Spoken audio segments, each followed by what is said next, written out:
Subscribe करें हमारा channel धार्मिक व्रत कथा और इस बेल आइकन को प्रेस करें इसी तरह की और वीडियोस को प्राप्त करने के लिए। सादर प्रणाम श्रोतागणों, मैं प्रीति उपाध्याय आज एक बार फिर आपका धार्मिक व्रत कथा की यूट्यूब चैनल पर हार्दिक स्वागत करती हूँ। और आज मैं आपके लिए लेकर आई हूँ पिंडदान से जुड़ी हुई सीता माता की कहानी, जिसमें मैं आपको बताऊंगी कि क्यों सीता माता ने दिया था गाय को श्राप, फल्गु नदी को श्राप, केतकी के फूलों को श्राप और क्या श्राप दिया गया था, श्राप देने की वजह क्या थी, क्यों राम जी के होते हुए भी माता सीता को अकेले ही दशरथ जी का पिंडदान करना पड़ा था। ये सारी चीज़ें आज मैं आपको बताऊंगी इस वीडियो में, तो आइए ध्यान से सुनिए। श्राद्ध पक्ष अश्विन माह की शुरुआत से शुरू हो जाता है। इन दिनों में पितरों की आत्मा की संतुष्टि और उनका आशीर्वाद पाने के लिए श्राद्ध किया जाता है। लेकिन क्या आप जानते हैं कि माता सीता ने भी गया जी में श्राद्ध किया था?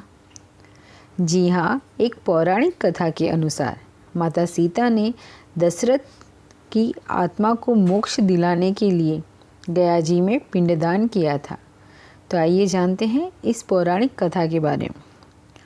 वनवास के दौरान भगवान राम, लक्ष्मण और सीता पितृपक्ष के दौरान श्राद्ध करने के लिए गया धाम पहुँचे। वहाँ श्राद्ध कर्म के लिए आवश्यक सामग्री जुटाने हेतु राम और लक्ष्मण नगर की ओर चल दिए। उधर दोपहर हो गई थी। पिंडदान का कुतब समय निकलता जा रहा था और सीता जी की व्यग्रता बढ़ती ही जा रही थी।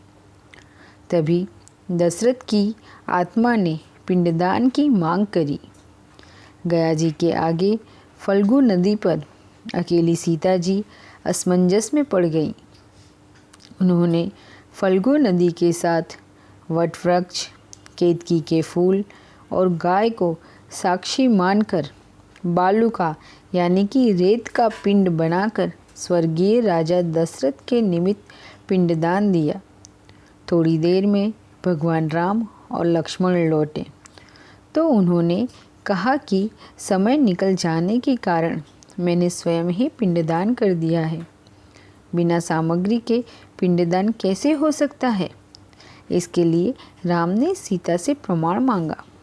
तब सीता जी ने कहा कि यह फल्गु नदी की रेत, केतकी के फूल, गाय और वटवृक्ष मेरे द्वारा किए गए श्राद्ध कर्म की गवाही दे सकते हैं। लेकिन फल्गु नदी, गाय और केतकी के फूल तीनों ही इस बात से मुकर गए। सिर्फ वटवृक्ष ने ही सही बात कही। तब सीता जी ने राजा दशरथ का ध्यान करके उनसे ही गवाही देने की प्रार्थना की।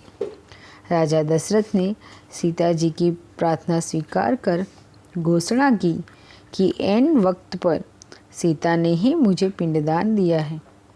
इस पर राम आश्वस्त हुए, लेकिन तीनों गवाहों द्वारा झूठ बोलने पर सीता जी ने उनको क्रोधित होकर श्राप दिया कि फल्गु नदी, जा, तू सिर्फ नाम की ही नदी रहेगी, तुझमें पानी नहीं रहेगा, तू सूख जाएगी।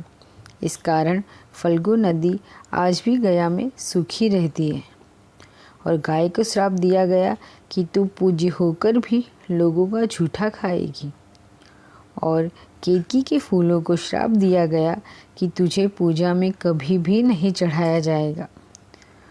और वटवृक्ष को सीता जी का आशीर्वाद मिला कि उसे लंबी आयु प्राप्त होगी और वह दूसरों को छाया प्रदान करेगा तथा पतिव्रता स्त्री तेरा स्मरण करके अपने पति की दीर्घायु की कामना कर सकेगी। यही कारण है कि गाय को आज भी झूठा खाना पड़ता है और केतकी के फूलों को पूजा पाठ में वर्जित किया गया है। और फल्गु नदी के तट पर सीताकुंड में पानी के अभाव में आज भी सिर्फ बालू या रेत से ही पिंडदान दिया जाता है। तो दोस्तों, यह वीडियो यहीं समाप्त होती है, जिसमें मैंने आपको बताया है सीता माता का पिंडदान। अगर आपको मेरी यह वीडियो अच्छी लगी हो तो लाइक व शेयर करें तथा मेरे यूट्यूब चैनल को सब्सक्राइब करें और मुझे प्रेरित करने के लिए कमेंट बॉक्स में राधे राधे लिखकर अवश्य भेजें।